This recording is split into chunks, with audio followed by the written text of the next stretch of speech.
fait, ça c'est un tout petit peu l'évolution qui s'est opérée depuis que le Mali a été occupé en 2012. Hein. Au départ, on avait affaire à des djihadistes, mais le conflit est devenu beaucoup plus complexe en se transférant au centre, où nous avons effectivement, comme vous le savez, à Moudoukupa, Moudoukupa et Peul, les gens confondent en réalité tous les autres peuples comme des djihadistes, ce qui est totalement faux, totalement erroné. Et bon, ça fait effectivement, ça c'est un travail qui a été effectué par les groupes djihadistes qui sont sur place, le Chélim, et puis les groupes, comme vous le savez, non, c'est pas grave. Ce qui se passe, c'est que ces gens, quand ils arrivent au centre, ils tuent les autorités coutumières, ils tuent les autorités administratives, militaires, et puis ensuite, comme dans le centre du Mali, il n'y a pas la présence de l'État, je pense que ça c'est la première des failles, ni présence militaire, ni présence administrative avant que ça n'arrive. Donc, le résultat, les gens sont un tout petit peu aussi à la merci des djihadistes. Également, indépendamment des djihadistes, vous avez le phénomène des milices. Les milices, les chasseurs de Togon, il y a des Bambara, c'est tout. Mais c'est pas que ça n'explique pas tout. Ça veut dire que dans ce centre, le centre, vous avez l'eau, donc l'agriculture est florissante, vous avez la forêt, vous avez en même temps, dans le centre, vraiment c'est le centre où on produit le plus la viande, l'élevage, et vous avez un problème qui est carrément commun à l'ensemble des pays de l'Afrique de l'Ouest d'une manière ou d'une autre. Vous l'avez au Burkina, vous l'avez au Nigeria, vous l'avez au Cameroun, c'est entre les agriculteurs et les éleveurs. Et là, vous avez plusieurs phénomènes à la fois.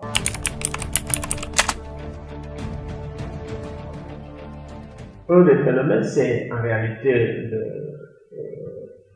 le problème du changement climatique, qui se joue d'ailleurs en Afrique à la fois au Sahara, dans le désert, avec la montée de la désertification, la rareté des sols cultivables, et de l'autre côté, sur nos côtes aussi, avec l'érosion côtière.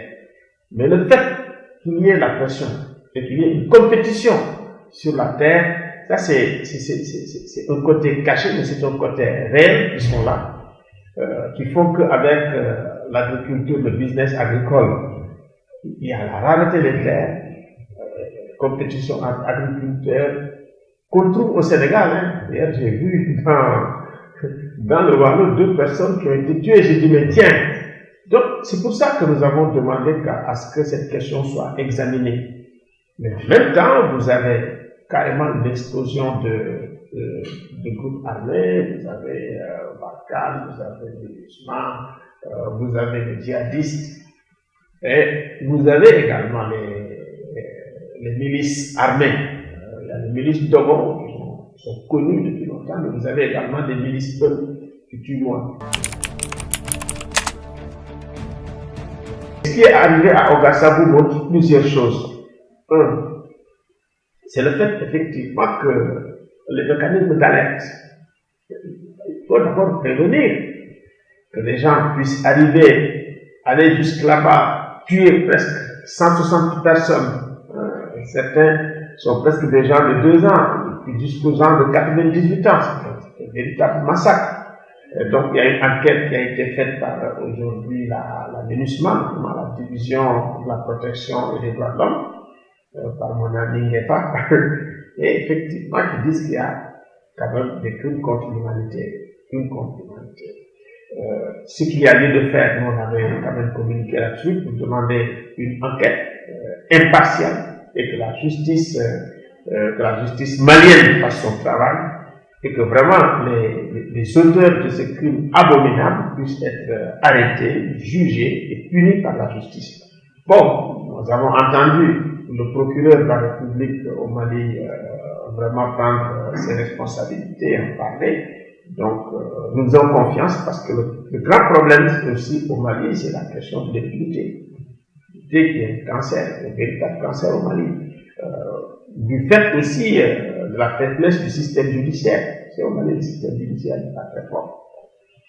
Donc, il y a, indépendamment de ça aussi, la criminalité transfrontalière et les phénomènes d'hybridation. Ça veut dire que vous avez, si vous voulez, une collaboration entre les gens qui sont dans le trafic de drogue, dans le trafic des êtres humains, dans le trafic des cigarettes, d'armes, et surtout et avec les djihadistes. Donc, ils se donnent la main, ils travaillent ensemble, ce qui fait effectivement que ce qu'on appelle l'économie grise, l'économie grise aussi contribue vraiment à rendre la situation beaucoup plus complexe au Mali. Mais disons, c'est ainsi quand même, par rapport au plaidoyer qu'on faisait en tant qu'expert indépendant, on fait un appel pour que les Maliens vraiment ne puissent pas cumuler à la fois une crise politique, une crise économique et sociale, parce que vous avez vu le phénomène des grèves, plus qu'une crise sécuritaire. Sur le plan politique, quand même, nous sommes très contents quand même qu'il y ait un accord entre le gouvernement et certains partis d'opposition pour faire un gouvernement d'union. Donc, je pense qu'au moins, quand ils sont ensemble face à un défi aussi complexe, nous pouvons avoir l'espoir effectivement que les choses vont avancer. Donc, il y a des choses positives comme par exemple le phénomène de DDR accéléré qui ont permis quand même à près de 1600 personnes de déposer les armes. Ça, c'est très important. Accélérer également le phénomène extrêmement difficile, le processus de paix d'Alger.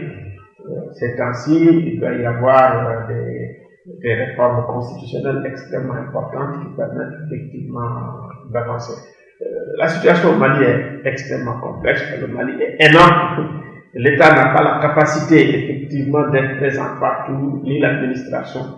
Et effectivement, c'est ça qui crée des zones grises, des zones de non-droit où s'installent effectivement les criminels, les djihadistes.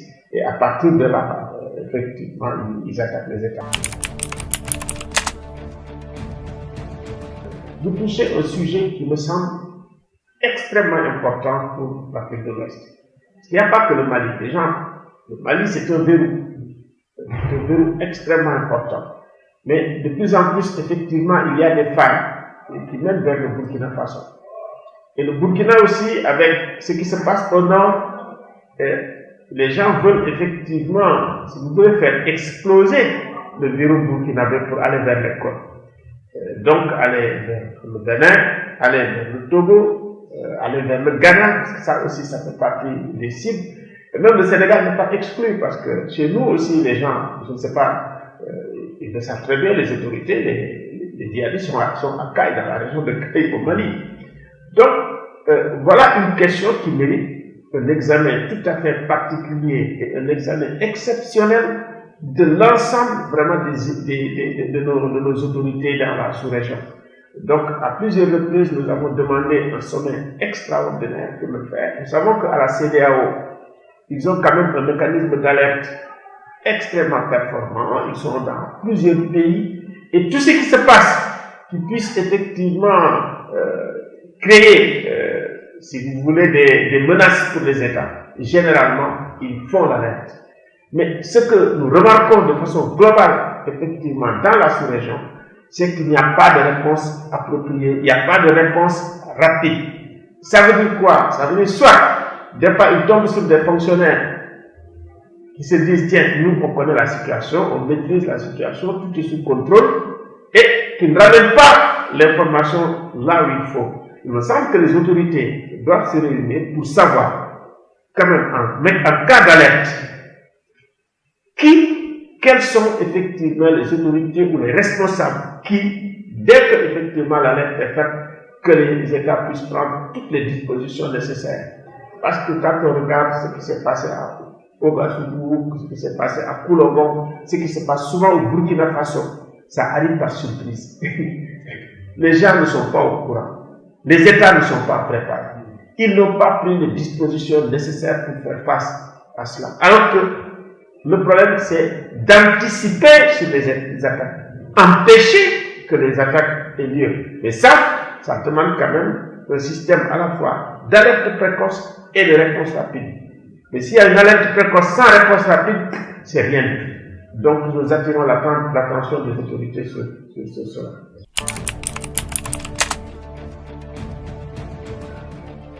Il n'est pas admissible, effectivement, que vraiment les détentions illégalement prolongées. Je pense qu'il faut régler ces cas dans un délai raisonnable. Ça relève des dysfonctionnements de la justice.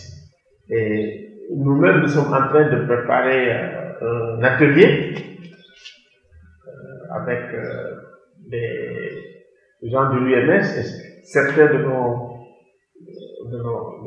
partenaires pour essayer de voir ensemble avec le ministère de la Justice, avec les magistrats du Sénégal, comment nous pouvons apporter notre contribution, comment faire en sorte effectivement de renforcer l'indépendance de la justice, de renforcer les moyens et le budget de la justice. C'est extrêmement important parce que quand même il y a des juges qui sont dans des situations où ils ne peuvent pratiquement pas travailler.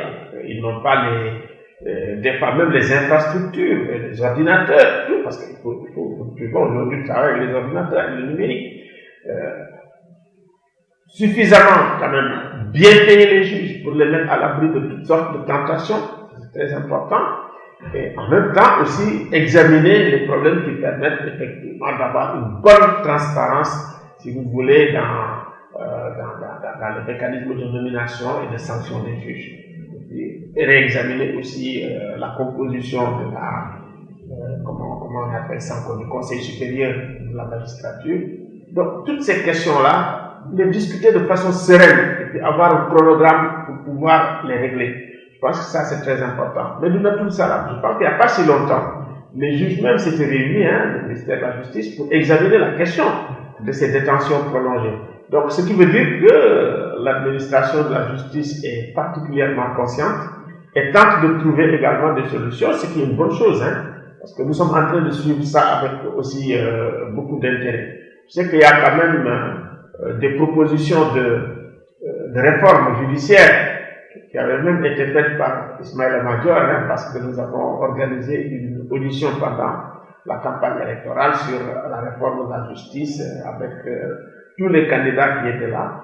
Et nous avons écouté tout le monde et je sais que l'État est en train de faire des efforts. Donc nous, notre rôle, c'est de voir comment nous pouvons encourager, comment nous pouvons accompagner et comment nous pouvons effectivement contribuer à ce que vraiment cette justice soit une justice beaucoup plus efficace, beaucoup plus performative, avec les moyens adéquats pour aller de l'avant. Donc, il faut dire tout de même que ces temps-ci, on remarque quand même une certaine volonté de l'État du Sénégal d'aller de l'avant. C'est une bonne chose.